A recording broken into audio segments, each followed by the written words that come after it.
Hi guys, today I'm going to read a book just for fun, even though all books are fun. But I'm going to read this one about how I became a pirate. You do not have to do any activity with this. We're just going to read it and enjoy it. How I became a pirate.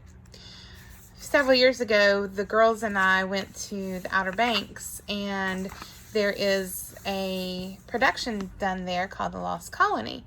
And your parents might have been to it. You may have been to it. But anyway, they have an indoor practice theater where they practice their play and everything. And during the day, they do, sometimes during the summer, children's theaters and or theaters based on children's books. And this was what they did that time that we went to see them. So it was a fun play to see done. Okay, so how I became a pirate. Pirates have green teeth when they have any teeth at all. I know about pirates because one day when I was at the beach building a sandcastle and minding my own business, a pirate ship sailed into view. I knew what it was because it had a flag. Its flag had a skull and crossbones on it. And because I could hear the pirates singing, "Hey ho, blow the man down," they were a little off key.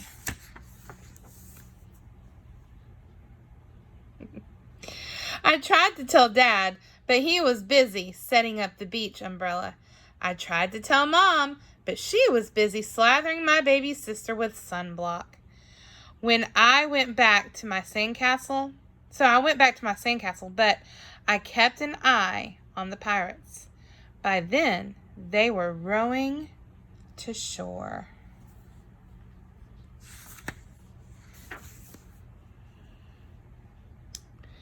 When they landed, the head pirate climbed out of the boat and yelled, "Ahoy there, matey! Be this the Spanish Main?" "No," I said, "this is North Beach."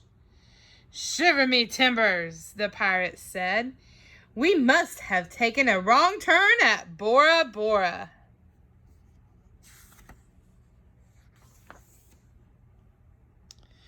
He walked around my sandcastle. He looked at the moat, then yelled back to his crew, "He's a digger! He is, and a good one to boot."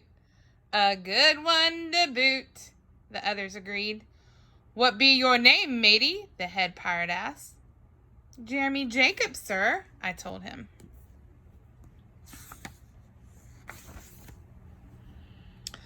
"Well, Jeremy Jacob," he said, "you're looking a Braid Beard and his crew. We've been needed a digger like yourself. We've a chest of treasure to bury." "Aye, treasure!" the others shouted.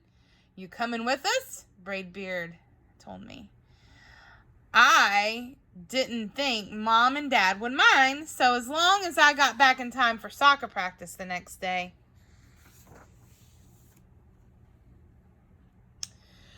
That's how I became a pirate. As soon as we were on board, Braid Beard showed me the chest of gold and jewels. "Got to find a safe place for this here treasure. It's high time we were off," he announced. "We're off!" we all shouted, and then we set sail.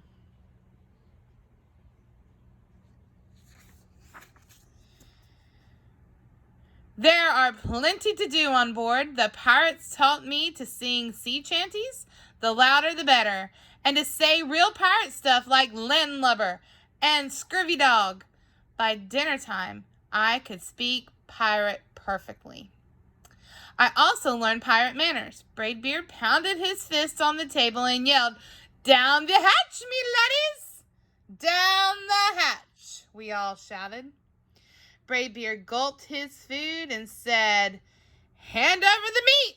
The meat!" we all roared. Nobody told us to finish our spinach. There wasn't any. Or to chew up our carrots. weren't allowed on board. We talked with our mouths full, and nobody said please or thank you. After dinner, I tried to teach the pirates to play soccer. Braidbeard kicked the ball and yelled, "Arr! Soccer! Arr! Soccer!" the crew yelled. Then everybody dove for the ball at once, and it rolled right off the deck. "After it, me hearties!" Braidbeard commanded. "After it?" we all whispered. We fought over who would go get the ball, but it didn't matter anyway because a shark, a shark, oh Lord, came along and swallowed it all in one gulp. So much for soccer. By now it was past my bedtime, but nobody tells pirates to go to bed, to take a bath, or to brush their teeth. Maybe that's why their teeth are green. Pirates sleep with one eye open, just in case. And they don't change into pajamas unless they want to. Pirates don't do anything they don't want to, except for maybe swabbing the decks. I wanted to be a pirate forever. But when I found out what else they don't do, when I couldn't stay awake any longer, I asked Braidbeard to tuck me in and read me a story. "Tuck you in?" he bellowed. "Pirates don't tuck." "No tucking," the crew cried. And the only thing they had to read was a map. "Don't you have any books?" I asked. Braidbeard looked confused. "Books?" I didn't even bother to ask about a goodnight kiss. Wonder how he's feeling right here. Maybe turn and talk to your mom or dad and talk about how he's feeling and why he's feeling that way. Something to do. It wasn't easy to fall asleep without a story, but I was finally dozing off when a storm broke. Thunder boomed and lightning flashed. I tried to hide under the covers as waves slammed up against the ship, but I kept falling out of my hammock. I couldn't find anyone in the cabin. They were all on deck. "Lower the sails!" Braidbeard shouted. "Batten down the hatches!" Everybody ran around, yelling and lowering and battering. Nobody had time to sit close and tell me it would be over soon. Nobody even noticed me. I decided that I didn't want to be a pirate after all. Just then, flash, crash, crack, lightning hit the mast and split it right down the middle.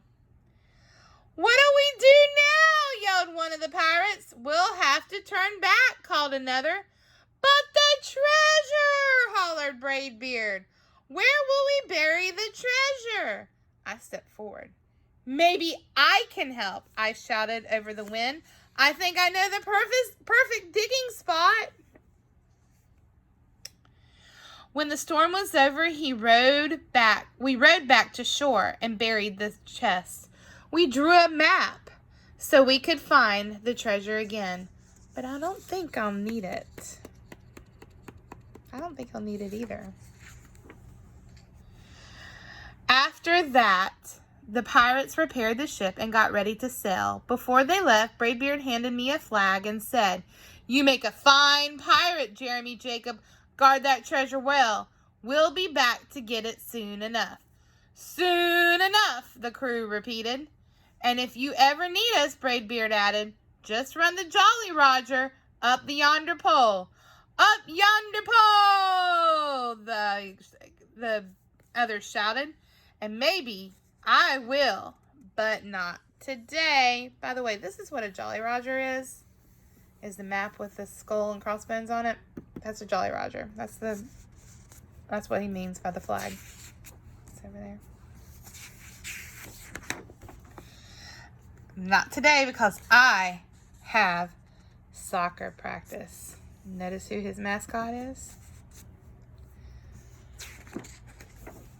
The end.